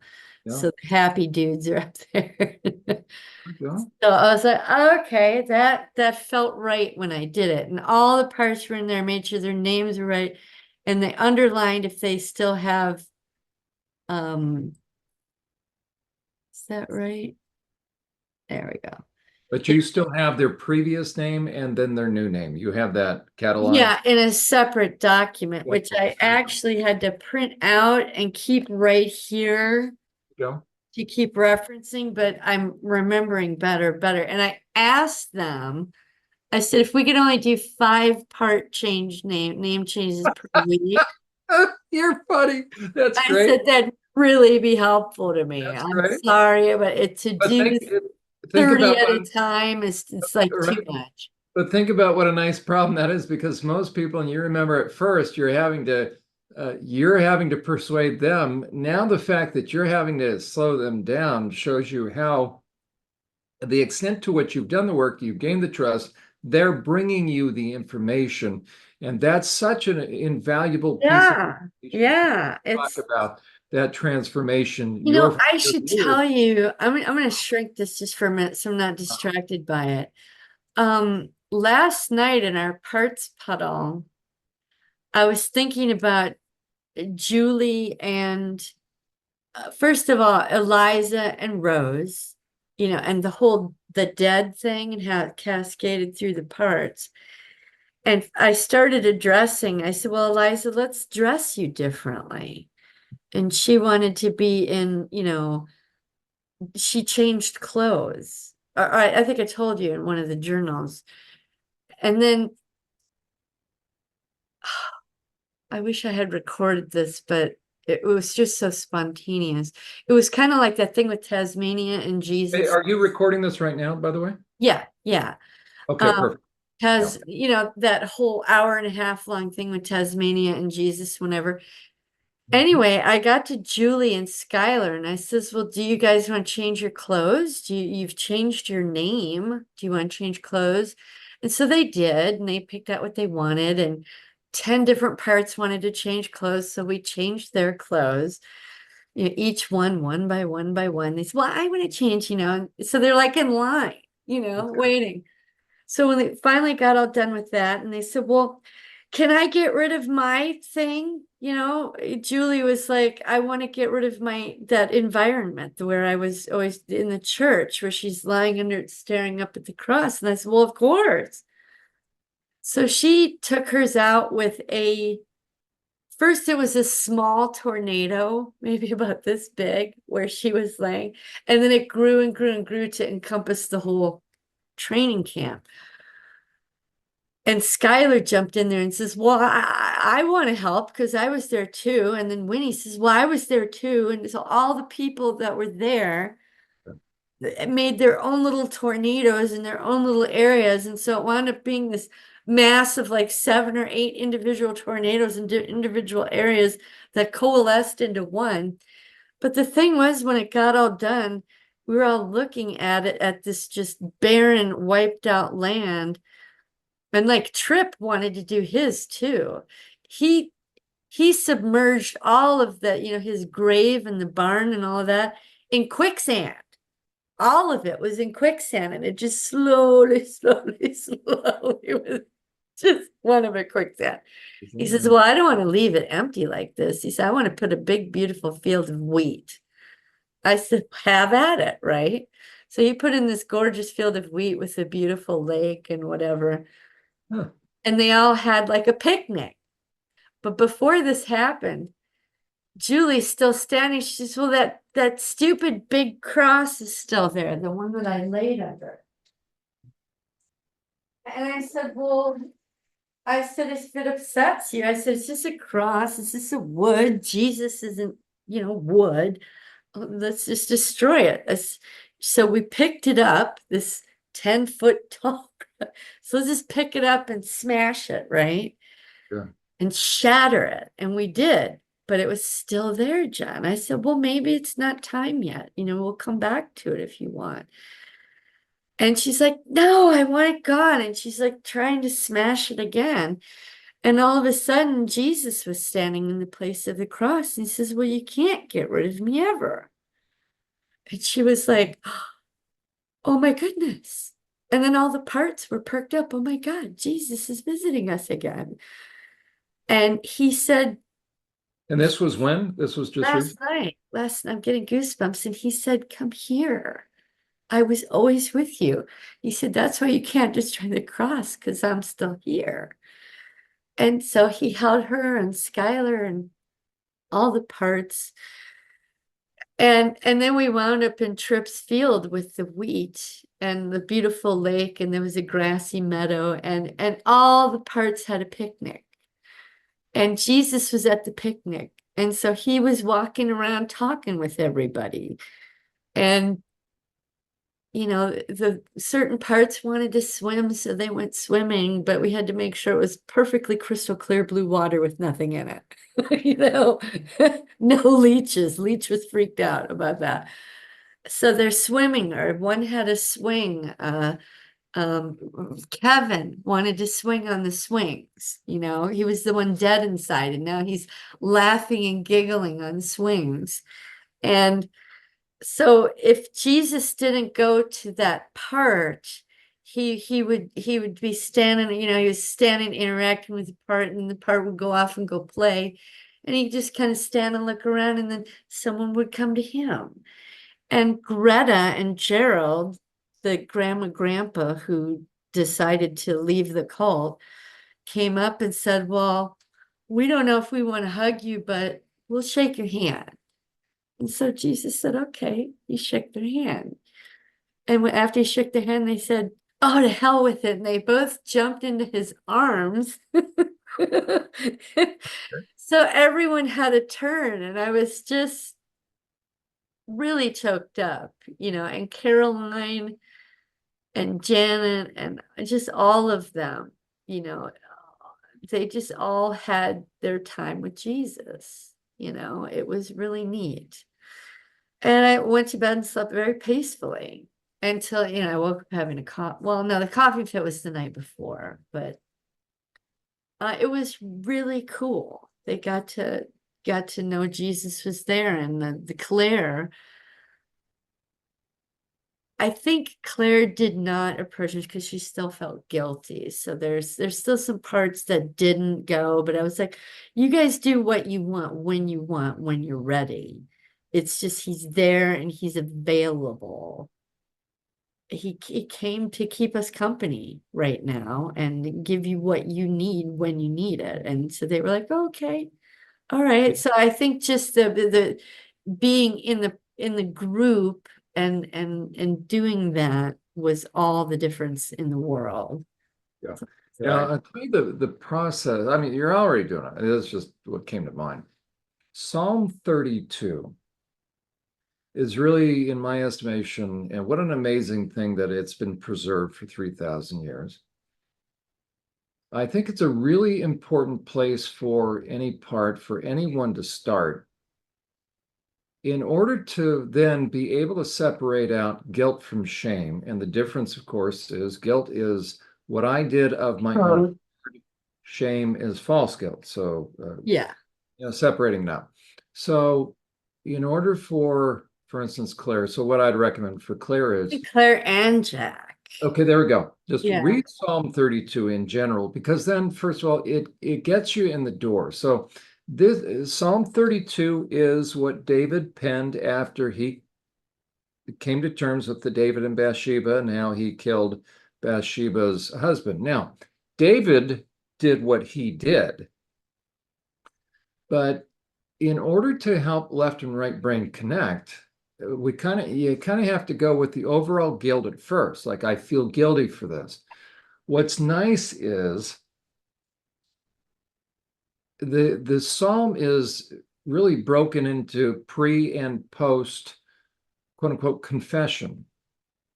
It's very powerful at the second half of that psalm. So I think it might be too difficult until one first, like for Claire, to just say, I first have to say, okay, I did it, I feel guilty. Okay. After that, knowing that God forgives me, then the process of sifting out and finally realizing everything I feel guilty for was not my fault. But Yeah, until I talked to her about it's that. like until I can say I feel guilty, then I can't receive the forgiveness. And once the forgiveness is there, even though I'm still receiving forgiveness for stuff I didn't have any control over, it's sort of like not until I know that God can forgive the stuff, even though it's too confusing, I see God forgives me. And then the process of the Of realization, sorting. wait a second, this is false guilt. And then the anger, how dare they put me in that position? But it may be really good just to let Claire read through Psalm 32. And even though it seems contradictory, it's like, wait a second, but she's not guilty, but she feels guilty. And so it's just acknowledging and, being able to receive what's in Psalm 32. And then she'll be more available to the Lord, helping to sift out, because it's sort of like it's a global forgiveness. And then the minutia, and then she'll be, as she's going through the process, it's almost like he loves me. In this case, I was guilty for that. I wasn't guilty. And before you know it, we've got that ledger sheet of what I was or wasn't responsible for. Then she can begin to see, oh, wait a second. So it's that sense of forgiveness that will allow me to sit down and begin to look at all of that and eventually figure out, as I sift through, what did I have control over? Meaning, if given my druthers, if given a choice, would I have done that? And Right. therefore, Yeah. Yeah. there you go. So I think in that order. So pros and cons about really well, for Jack, it would be addressing the mind files. There you go. And it's really going to be guilt versus shame. Guilt And is what yeah. I did by choice. And if I had a choice, I would have been doing it. Yeah. And for Claire, it's about, well, God gave me this gift and I used it for evil. But it was because given Jack her forced choice, her to. Yeah. there you Yeah. go. There you go. There you go. So so Psalm 32 will kind of take care of that, all the different mixed emotions, like, okay, I have now blanket forgiveness. Now the internal, that sifting process of, okay, now that I feel that God has forgiven me and can accept me, Lord, help me know what I do or don't have control over. As a matter of fact, the key verse I always use is the last two verses of Psalm 139. Okay. Matter of fact, do we have, um, I don't know if I've ever shown this to you. Can you share the screen? Why don't I bring this up? This may be a Yeah. very right time. Okay, let me do this here. Where do we go? Right there. Oh, no. Okay. Oh, you share the screen. Okay, share the screen. You cannot. Oh, do I stop sharing? You share. Oh, okay. I think that's how that goes. Whoever Okay. wants to show their screen. You're so smart. Okay, good. Okay, let me do this. Oh, yeah. So first of all, this is a beautiful painting. I have this painting. This is my favorite picture in the whole wide world, by the way. I've got a Yeah, with the it's backpack on. parting the Red Sea, but this is what that person feels like. So when you guys get tired and wonder, where's this process going? Just know the Lord's going to make a way. Okay, so I want to show you a chart that, let me bring it up. By the way, oh yeah, okay, this is what you can keep in mind, that what the Lord's going to do. Let me do a further. No, it's not that one. Hold on. Sorry about that. That's Okay. okay. So Are up those top, your sketches? yeah, that's my That's so how up it starts, huh? Yeah. right? So up top, you see our little guy here. This is what the perps do because they're hurting people. They, in their selfishness, they continue to get more and more selfish. As a matter of fact, here's a drawing. The little guy over on the left, he doesn't realize that the more selfish he becomes, he moves through those three primary categories at the end of the book of Proverbs. And because he's becoming more hurtful to other people, God turns his face away from this guy, sending a message that this guy better stop. But then God will turn his face back towards someone in one of two ways. If he returns to the path, then God turns his face back in peace. If he doesn't, and he continues, he turns his face back in targeted judgment. Okay? And so that's where the tornado effect is to turn somebody. Listen, yeah. Because if they continue, then they automatically get God's judgment. And so that's what that looks like. That the bottom part, this is actually not what I was going to show you, but hopefully this will be helpful. So you can see Satan here trying to pull a guy over. So once the guy is given over, it's over. And Yeah. so under the surface, but on top, this guy is moving toward impending doom. And Psalm 56:8. So this was the pain that you all had, God collected in a bottle. And then he picked up, because of God's loving heart, God picks up where you couldn't, where you left off. And so the avenger of blood will mete out justice in response to and honoring your pain. So this over here on the right is what the perpetrators are going to get. Okay, now, that's a little trivia there. Hopefully that helps. Yeah. Okay, now. A lot going on in there. Okay, now, this chart is based, can you see this? Did it come up? Maybe. Yeah, yeah. Uh-huh. Okay, the path, it came Yeah. up? Uh-huh. Perfect. Can you see my cursor moving around? Yes. Oh, perfect. Okay. So Psalm 139 verses 23 and 24. Let me do this. I'm going to do blue, and I'll do the vanishing little pen, smart pen highlighter, vanishing. Okay. So the two last verses of Psalm 139 are what this is based upon. So Psalm 139 verses 23 and 24. Oh, that's what it is. Okay. Okay, so it says, search me, O God, know my heart. So there's the subconscious or unconscious. Search me, O God, know my heart. Show me my anxious thoughts. So here's the path of anxiety. And my hurtful ways. And I thought, what is hurtful? Hurtful comes from selfishness. Selfishness comes from ego. Yeah, The yeah. two things that'll pull us off the path, one direction or the other, is anxiety. I'll send you this chart, anxiety or ego. Uh-huh. It all comes down to how many knapsacks. We should have one knapsack, no more, no less. Selfish people offload their knapsacks, so they go down this side, stair step by stair step by stair step. All the perpetrators are on this side of this chart. Mm-hmm. The only answer for them is confession, 1 John 1:9. Okay. If somebody ends up with more than one knapsack, so all of you guys being perped on, the perps, as they would put their responsibility on you to do what is right, just, and fair, right over there, Proverbs chapter 1 and chapter 2, when they harmed you, they were taking their knapsack and putting it on you. So as they jettisoned their knapsack, they go down here, and you guys are being layered with their oppression. You ended up going down here. Okay, and so this is where all the anxiety and depression, all that. Now, here's the important thing for the parts and for Claire. There's no angry face here, only angry face here. Selfish people get the angry face. If you had to participate in something or you would be harmed, it means you went down this side. They made you an offer you couldn't refuse. Okay, so factually, you were on this side.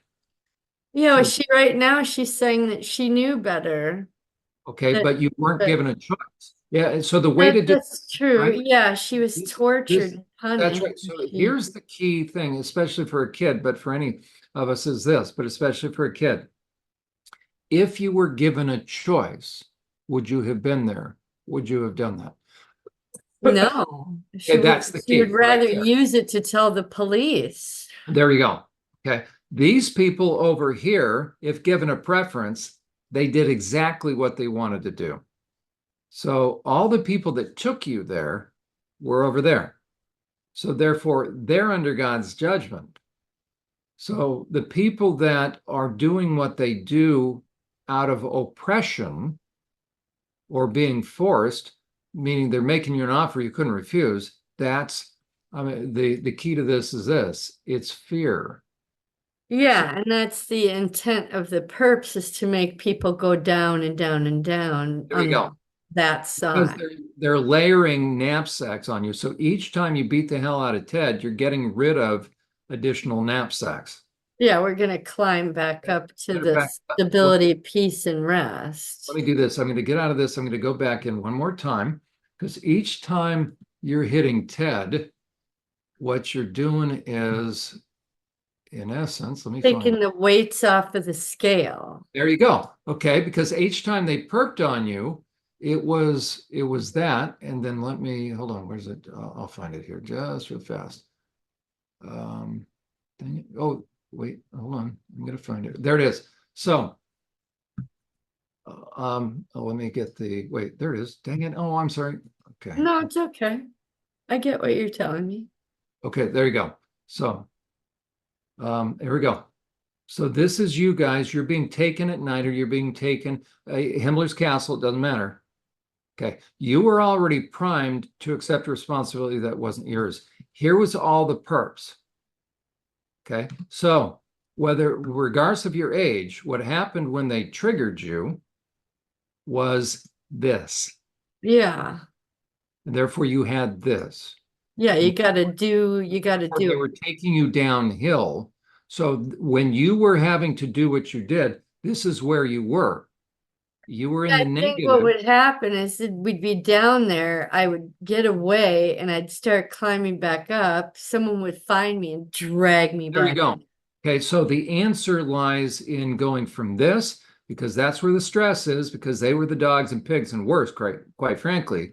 So the way to, so you guys are in the process of going from this, right, to this. So every time you're hitting Ted, you're giving back to these perps their knapsacks. Yeah. Okay. So you probably, that was just for reinforcement, just the idea that, Yeah, yeah. Yeah, right, I that guess they you have needed to a hear it. choice. Yeah. So All right, good. factually, so Psalm 32, David actually was in the left. So, uh, so where a person over on the right on that chart, the angry face versus the non-angry face, okay. Um, for the person over on the left, they will feel guilty just as though they were on the left where the angry face is. So it's like, okay, just for the sake of argument, we'll just say this global thing. That'll help, realizing that if God can forgive David, he can forgive anybody. But then the process of the truth will set you free, because it's going to sift out knapsacks. And what you'll eventually come to find out is none of you had any knapsack, meaning, I'm sorry, none of you placed knapsacks on somebody else. You were No, they don't forced. let. There you go. There you go. You were forced into that position, and therefore, factually, biblically, you're on the right, and therefore God has complete compassion on you. And the global answer to the people on the right is, come to me, all you who are weary and heavy laden, meaning having all these knapsacks, and I'll give you rest. So that's the verse. To the people on the left, the answer is, if we confess our sins, he's faithful and just to forgive us our sins.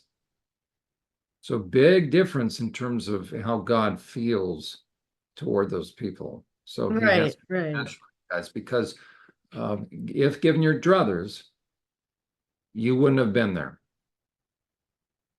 That's the key in figuring out, okay, whose Yeah. knapsack do I have?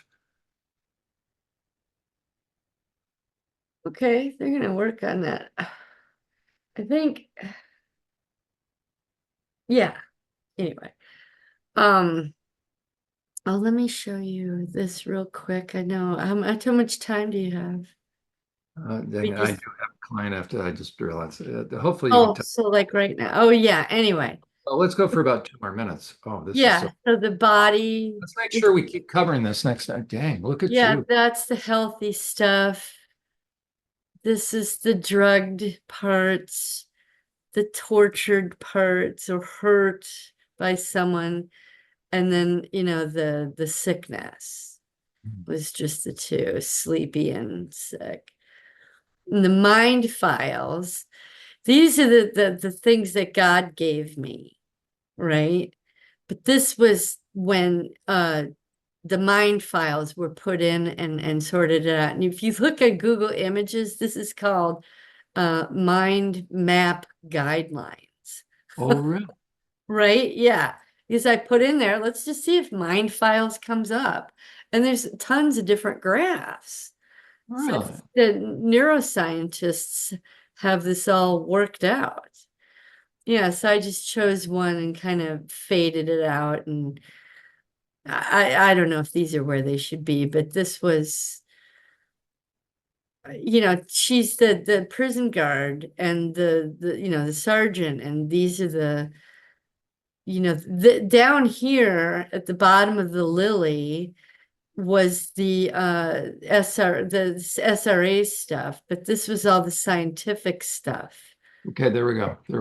Yep. So yeah, they were all merged, but David is scientific and SRA and the Mhm. witchcraft. So, but I actually need to change these pictures. I gave them new pictures. Shoot, I thought I got them all. So next one is the World Soldier Slayer Moneymaker. So the soldiers, the slayers, and the people who had jobs and had traumas from their jobs. A family. So this is the SRA parts. Yeah. And then this is my family. And you'll notice I put you and doing the videos and Ted pointing at the SRA stuff, which I thought was interesting because I'm going to use both of you guys and Ted on video to expose this. There we go. There we So go. that's how that laid out. And then the spiritual, this is what they couldn't break, which, There we go. there you're right there. This is what God gave us. These were all the parts that were hurt spiritually. I mean, all of them were, but these were the ones specifically targeted with SRA and spiritual stuff. But you'll notice that the Jesus coloring and it's like I saw it as the bird of peace, but when I look at it, it could be a bird of prey too. Yeah. Okay. But because of the lighting, for me, it was God was there behind the shadows watching it all. And he even came and rescued me, a few times. And this over here was when I started dabbling with the New Age, and the Reiki was the introduction. Buddhism and the chanting got me deeper. The meditation, I opened myself and allowed that river in. And after I did, and this is chronological, and once I did that is when the devil came and said, "May I enter?" Wow. Right? So that's what that was. And I found it funny that I had 4 parts that were distinctly from God and 4 parts distinctly related to him. I didn't even notice that till right now, but yeah, it was a direct line. This was like the gateway and another gateway, a superficial gateway. Well, not necessarily. I think this gateway opened up my crown chakra to allow this to happen. But the Buddhism with the chanting and the meditation, the two together went here. I Right. called a demon to me, not knowing it. That's right. So and then we just go into the thing. But this is Gerald now, not that awful mean face. He's a wise old man. Okay, there we go. He's had a hard life, but he had, to me, the eyes were kind. And then Greta, the wise old woman, same thing, or hard life, but they're not Satanists anymore. That's what this was, the gatekeepers, but instead of this thing being this big, now it's little. And I'll just scroll through here really quick. Wait, This thing is like 500 pages now. Right. Well, but it's going to be the manual. Yeah, but I left, like, Booger is now called Booker Oh, I like it. instead of Bobby. He like Booker. Kevin needs a new name still, hot dog. And there used to be, before GPS, I don't know if you remember them, Thomas Guide map books. Uh-huh. Yeah, you probably remember, right? Southern I California. have one in my car. So Still. this, right? This is going to be the Diana guide, right? This is the Thomas guide, how to work your way through, how to find out where you are. And so Yeah, I think did much change here other than I just added the parts back in their place rather than thinking it like I still left the evolution there, the exercise evolution, but there, the evolution of the new age into, that'll be super important. That'll be where you're yeah.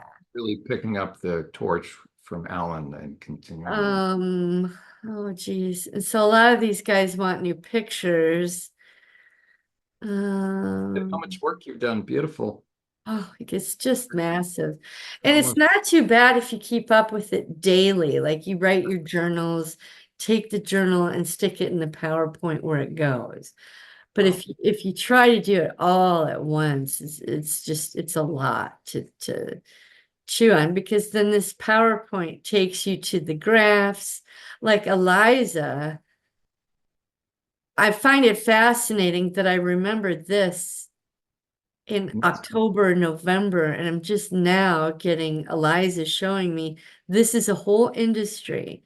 I had to see this first before Eliza revealed her stuff. That's what you're going to be. And the gateway. I'm not sure. Oh, here the babies. Remember I had pictures of fetuses? Yeah. Well, this is Emma now with her camera. She's going to document and show the world. There we go. Good. I found it funny that she chose the name Emma, like Emma Catherine. She's the oldest right now. Then the next one is Jesse. He's going to be showing, I think, the paperwork part of it. Perfect. Well, let's do this so I can fully concentrate Show you where we this. pick up because I do Okay. have somebody right now, unfortunately. Okay, I'm sorry. I'm sorry. Sorry. No, no, no, we would continue. I would want to. Stop share. Okay. Let's, 12:15. Okay, I'm sorry. oh, no, that's okay. So it's Friday, right? Next Friday. Yeah. Or this coming Friday. Yeah. This coming Friday. Okay. 3 days. Let's pick up, you're doing wonderful.